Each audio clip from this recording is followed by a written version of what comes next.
Hey YouTube, it's your girl Jimmy Pink, and I'm here to review episode 7 of season 8 of RuPaul's Drag Race. Now, this episode was shady politics, and it wasn't that shady.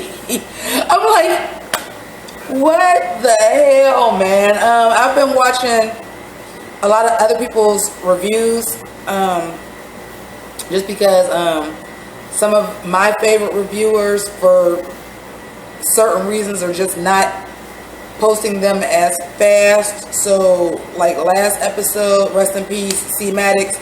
I used to watch her a lot. Also, I used to watch. Well, I still watch Tea Time. Shout out to Tea Time TV. But they seem to be doing like their episodes maybe every 1 or 2. And a couple new reviewers that I enjoy. Well, new to me because I wasn't watching them. So I love Wilma Fingerdew, and who is it? Chris Says It. Like, that British dude is fucking funny. Australian, whatever the fuck he is. He funny as hell. And then I subscribe to him, and then like the rest of his videos is him and his draws. So yeah, but I enjoy his RuPaul reviews. Also, Coffee and a Kiki. Yeah, so those are just some of the reviews that I've come across. So if you're like a humongous RuPaul's Drag Race fan like I am, and like you just need something to get you through your week that has something to do with Drag Race, like I go on YouTube and just watch other people's reviews, see who agrees with me, see who disagrees with me. See some other points that I didn't see. And sometimes, you know, it's just what I do.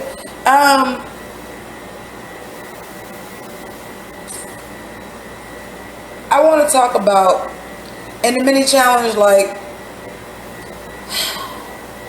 okay, I understand this on logo, get your life, boo-boo, live out loud. But as a straight woman, that is not fulfilling my fantasy to know which ones of the men's is tops and which ones is bottoms. I'm just being honest. Like, I'm like, oh, they usually have that sexy challenge that, like, it's good. Like, you know, it's eye candy, and, you know, it's cool to look at the men's. I don't like men's no more. I'm sorry. It's okay to look at the men's, but, and usually, you know, the fag hags like myself and, you know, the straight women, like, it's eye candy. But, like, once we start getting into, like, all of them was bottoms but one, I'm just like, girl, I couldn't even enjoy it. Okay, so moving on from that. And the one that I thought was hot was the top, which doesn't surprise me.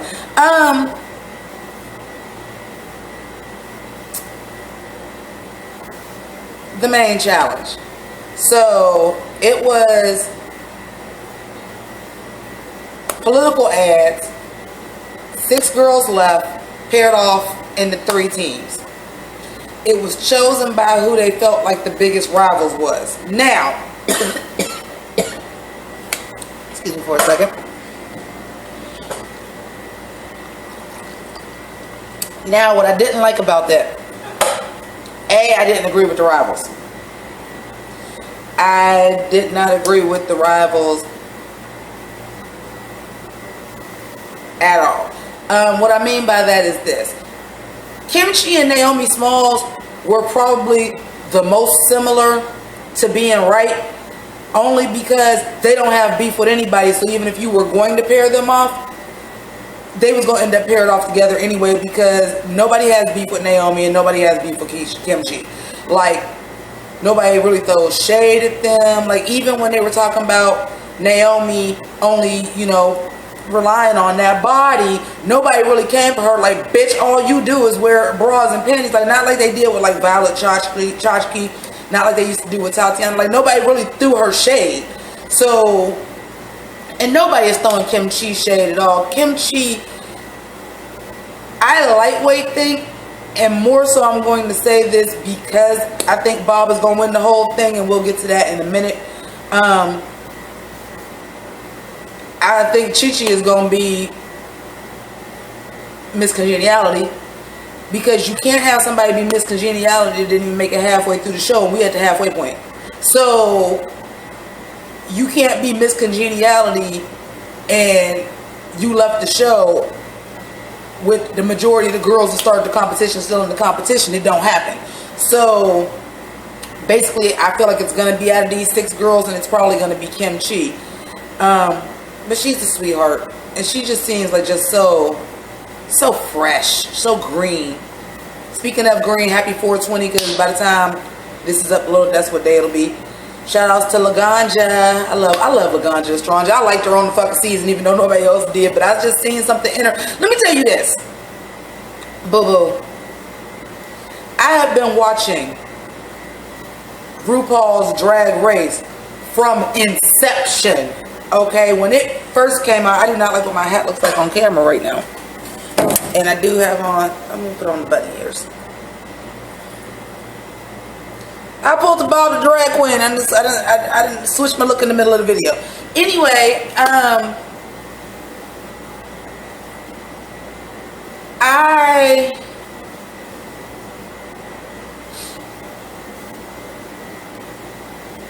lost my train of thought.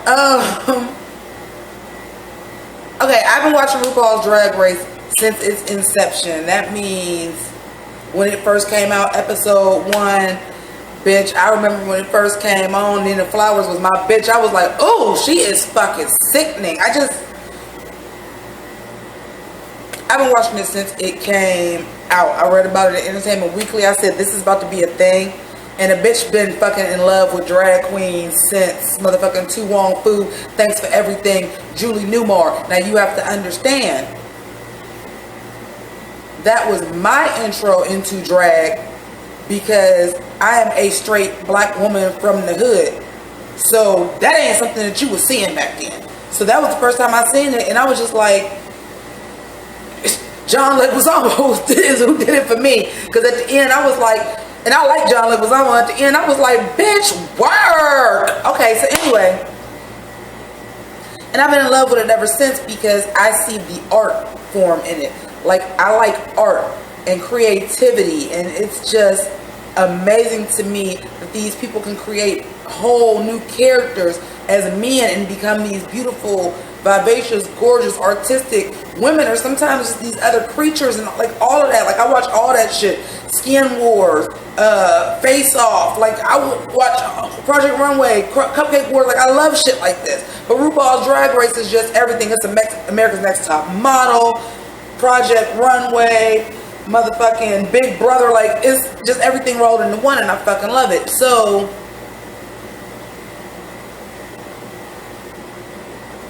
with that being said, you start to see patterns. Okay, and maybe that's why this episode wasn't that exciting to me, because I seen what was coming. And I seen what was coming before I seen the episode.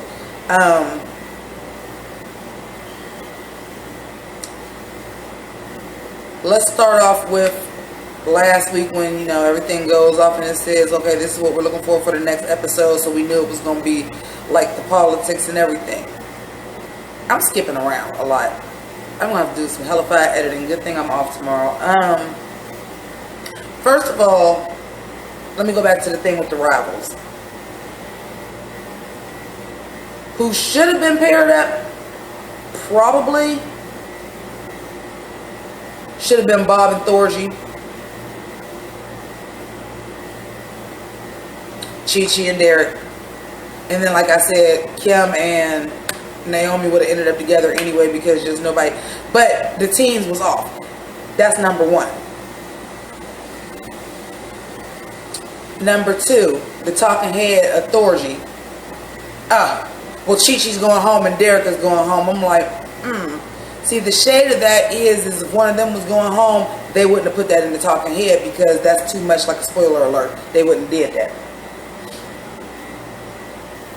Okay, so already in my mind, as somebody that's been watching this show all 9 seasons, and I'm going to say 9 because of All Stars, all 9 seasons, I noticed certain things, and I'm just like, well, you better pretty much just let us know Chi Chi or Derek Barry, neither one of them is going home, because you wouldn't have said that in the talking head. Number 3, because I was at the gig, so I was counting on the Logo app to be able to watch the episode, because I knew I couldn't watch it live. So in my thirst for Drag Race,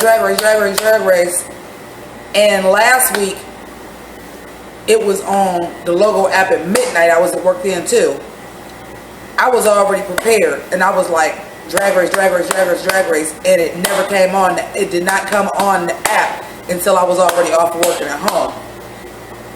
So with my thirst and keep looking at the app and trying to figure out what was going on, when they were uploading it,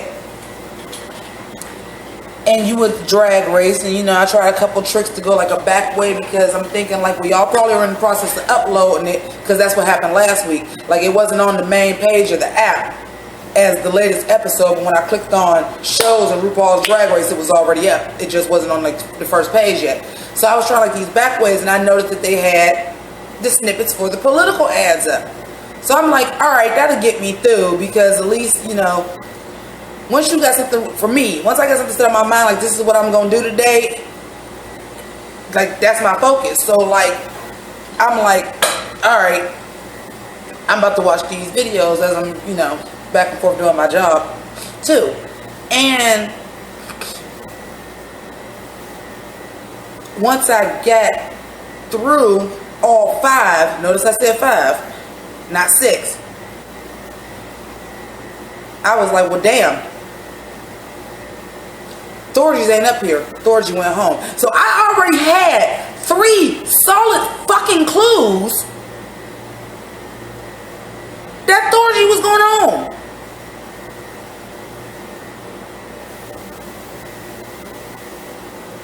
Three solid fucking clues that Thorgy was going home before I even watched the episode.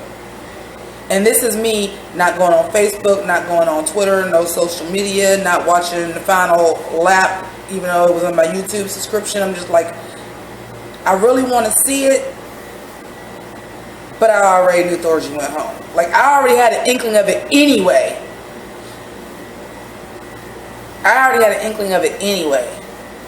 But also,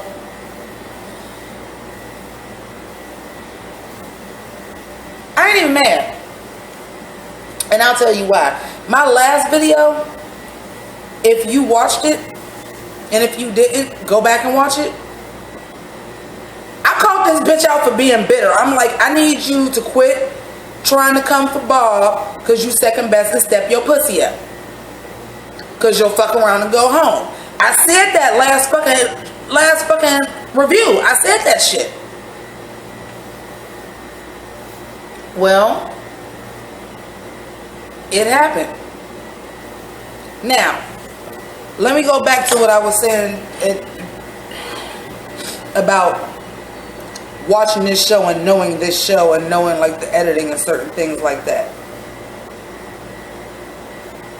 So if you are watching the show, it is a whole lot of Thorgy being real fucking cocky in her talking heads. A whole lot of it. Which, I know that's shady editing, but I'm going to just keep it 100. I'm not pressed that Thorgy went home. I liked Thorgy. I did have her pegged in my top 3. But when that bitch was just, like, that's not top 3 behavior. One thing I will say about Drag Race, and no matter if I agree with who won, if I agree with the top 3, regardless, one thing I will say is you not gonna make top 3 with the attitude of, but I should have won, but I should have won, but I should have won. Ain't nobody ever did it in 9 fucking seasons. And again, I'm saying 9 because I'm including All-Stars too. Ain't nobody ever did it. That attitude will get you knocked the fuck out the fucking competition. I done seen it every fucking year. You had Chanel that was just like, I'm too good for this and I quit. She should have been top 3 because she had that attitude. I should have won, I should have won, I should have won. Who else had that attitude? Kennedy Davenport to a point did have that attitude, like, and all they doing is this and this and this. She kind of had that attitude. And it's top of my head, it's not coming, and I apologize because I just don't really take notes for these videos anymore. But that attitude to get you motherfucking bumped every goddamn time, and that's what happened. See, this is what winners do. Winners don't worry about what the next person is doing. Winners is just trying to be the fucking best that they can be, and the best that they can be just happens to be better than the next person. Ooh, God. Thor was too goddamn worried about Bob. I'm sorry. Thor was too goddamn worried about Bob. Now, every other acting and comedy challenge, Bob is one and Thorgy has been in the top 3.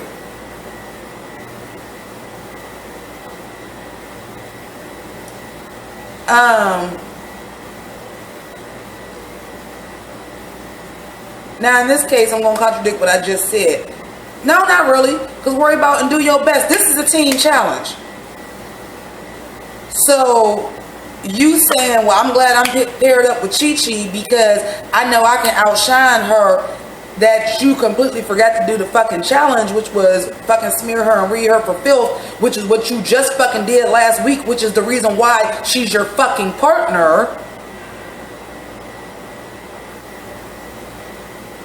Did y'all even work together? Now, one thing I will say is this, and y'all have seen, if y'all are subscribers or if y'all been watching, I don't like Derek Barry. I think he does Britney Spears every single time that he comes out. I will say this week, I was very impressed with Derek Barry. See, this is what's supposed to happen. I think this is a problem, and I think this may be a part of the reason why Thorgy went home.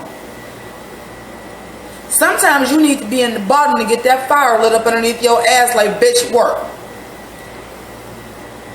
It's worked for Chi Chi. It worked for, I would say, Max.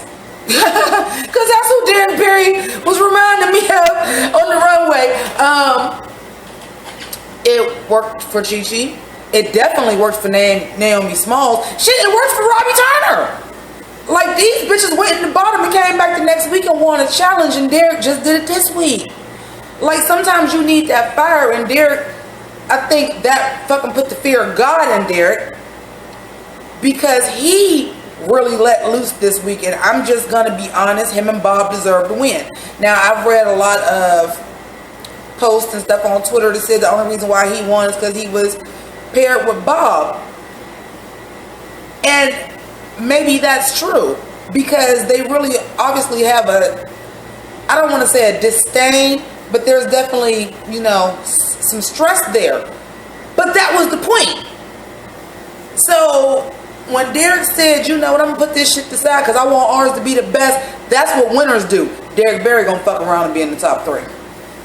Because that might have just motherfucking woke him up from that motherfucking Britney coma that he been in all goddamn season. That might have woke his ass up, because he was giving me life as like that stern Republican. Like, he was giving me life, even like the eating baby scene, and when I was like watching him shoot it, I was like, he looks like he is finally letting loose, and maybe him being in the bottom is what he needed to do that. Plus, I was living for that motherfucker trench coat with the flag on the inside. Living for that. I was also living for Ball's Blackie Onassis. I was living for Blackie Onassis. I'm like, oh bitch, I can't even with you, Blackie Onassis. I can't with Bob. We already knew Bob was gonna slay. The only thing I didn't like is, I'm like, oh, you didn't bring no other shoes to wear with that outfit but red. Now Derek did that too, but I'm like, politicians do that all the time, and you know, do that. I'm gonna wear the colors of America. Bob had on blue and yellow with these bright red shoes. I'm like, bitch. But what cracked me up was the end of his political campaign when he was like, this is paid for by my uncle. He got money, girl. I'm like, yes. Bob is just so great at comedy. Like, this is Bob's competition to win at this point, I think, because I don't see nobody else in the top 5 that's fucking with him, honestly. But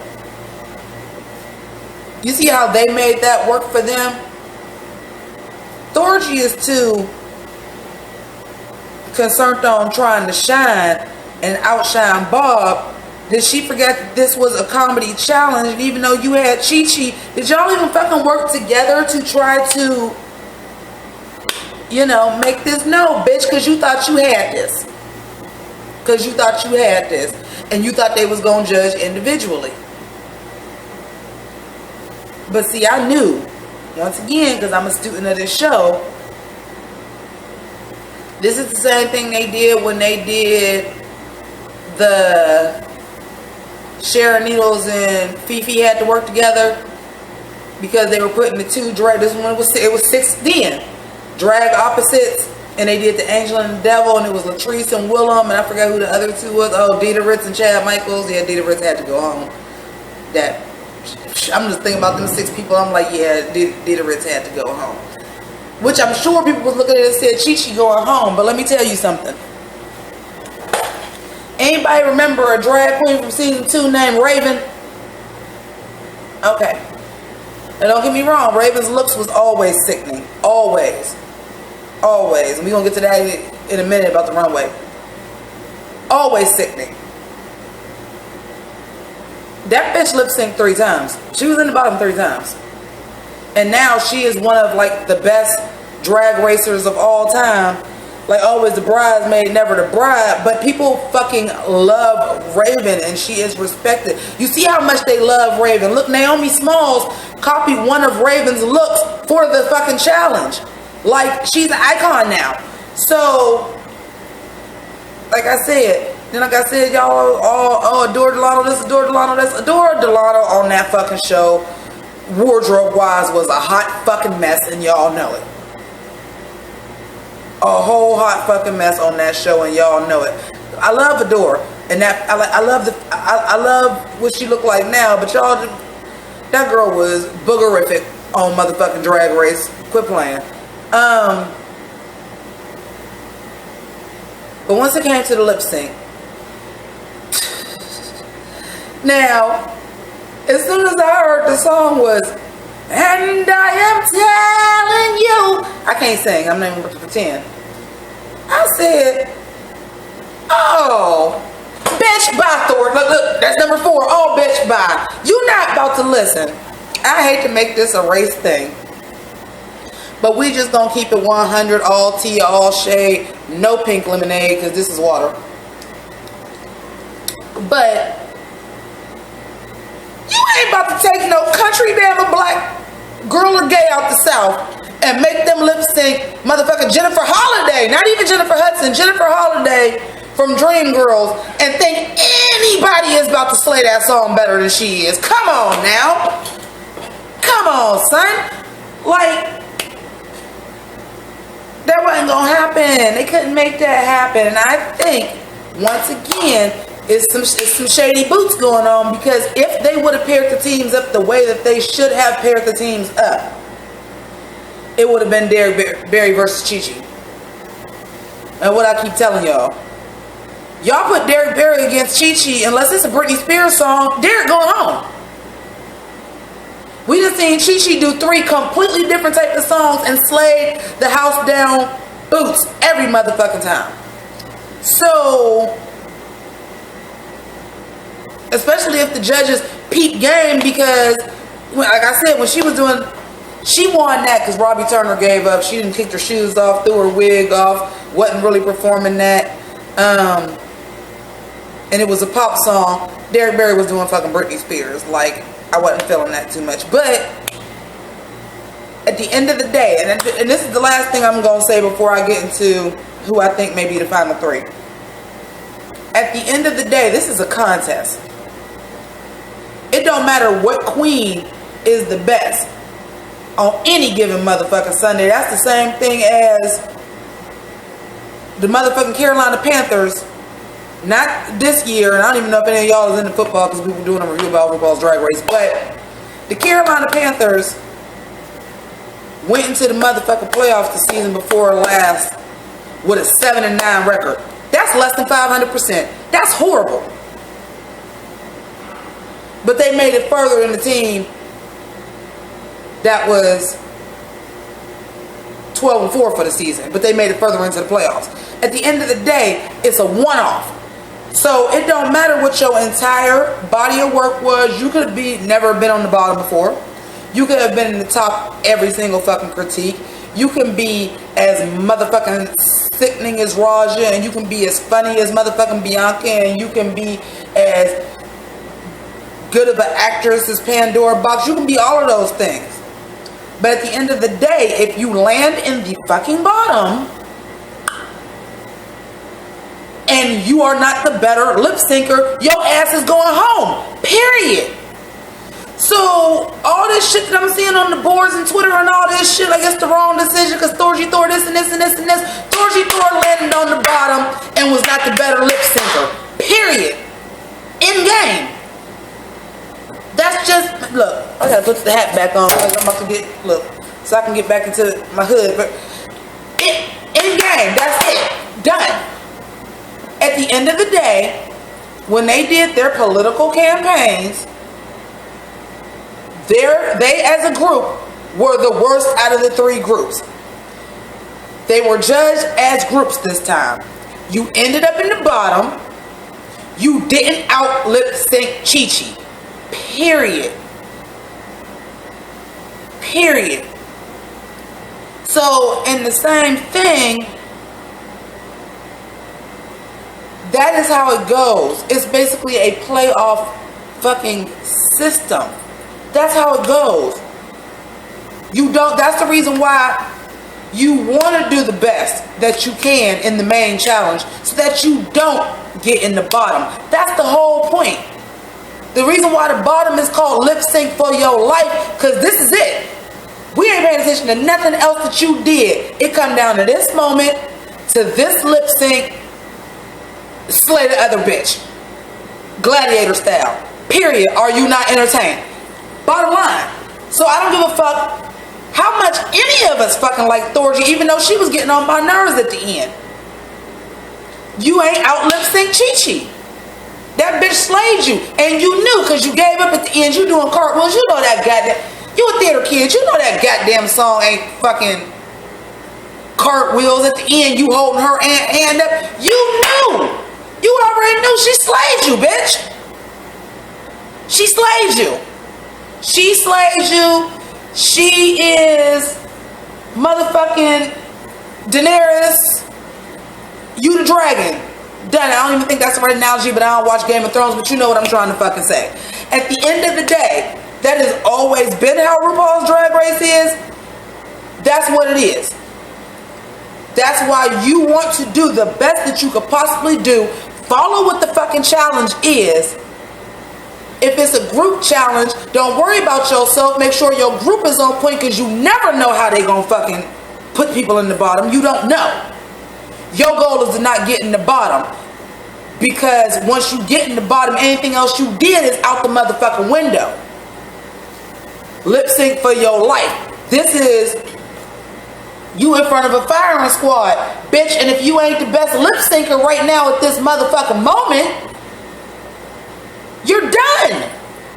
Like, this is what makes me so mad. Like, I get mad in every video, don't I? And I'm like, I wasn't even mad this time at first. But like, I was just reading so much hate about, I can't believe Chi-Chi is still here. I can't believe Derek Barry is still here. Yada, yada, yada, yada, yada. I can't fucking stand Derek Barry. I even said in my last video, this bitch better be gone this week. But she showed her ass this week. She didn't deserve to go home this week. She wasn't in the bottom. And that's the whole point. That's the whole setup of the show. If you land in the bottom, it is about that lip sync at that moment. I give a fuck what else you did. You could have been in the bottom every week. Prime example, like I just said, Raven did that. Chi-Chi now has done that. If you're in the bottom, but you are the better fucking lip syncer every time, Shantae, you stay. Bottom line. That's why it's called lip sync for your life. So with that being said, because this video is already running on 30 minutes, and I might need to go ahead and try to do an edit on this, but at this point, I don't see how Bob doesn't win. Because at this point, I don't see no competition for him. That's the only thing that's a little bit disappointing, like with Thorgy leaving, with Robbie leaving, with Acid Betty leaving. The rest of the queens that already left, they wasn't gonna do shit no way, clearly. But at least Acid Betty, Robbie Turner, Thorgy Thor, like I had them in top 5. Like I really thought, I always said Chi-Chi from the beginning. Like once like I got to know her personality about episode 2, and I know I didn't review episode 3 and 4. I told y'all Chi-Chi was gonna be top 5. I might have said that last video, because it's always one. You see, like I said, on the runway, she came, she paid attention, boobs was in the right place, waist was cinched, they appreciated that shit. Still landed her in the bottom because they was the worst group. But she listened. And Derek Barry's runway was terrible, and I don't like that either. Like, don't be trying to take Detox's moment. Like, I appreciate Naomi Smalls with the Raven throwback. She did a good job of it. I can't wait to see what Fashion Photo Review says about that, because she killed that. And she padded. Like, Naomi is a very young queen. I think Naomi is the youngest queen in the competition. Kim Chi is very creative, but when it comes to like some of the stuff, like